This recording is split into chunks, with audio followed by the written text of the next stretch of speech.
Hello বন্ধুরা, আসসালামু আলাইকুম।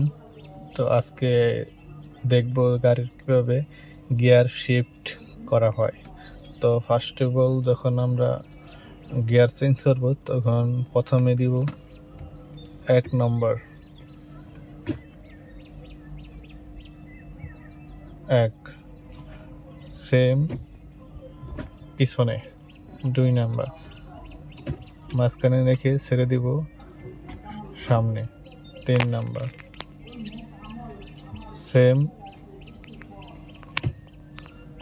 পিছনে 4 নম্বর, আবার মাঝখানে রেখে হালকা ডান দিকে চেপে সামনে 5 নাম্বার, হালকা মাঝখানে আনবো, আনার পর হালকা চাপ দেব ডান সাইডে পিছনে।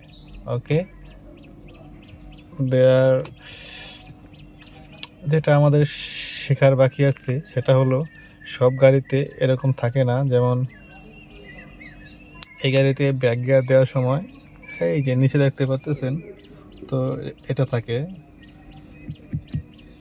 এটা দেওয়ার এটা হলো শুধু জ্যাক গাড়িতে থাকে, অন্য কোনো গাড়ি থাকে কিনা জানি না।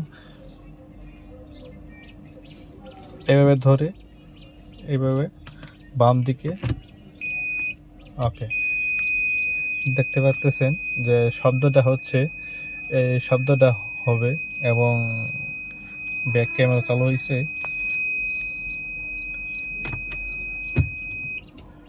ওকে, তো ভিডিওটা যদি ভালো লাগে অবশ্যই শেয়ার করবেন, কমেন্ট করবেন।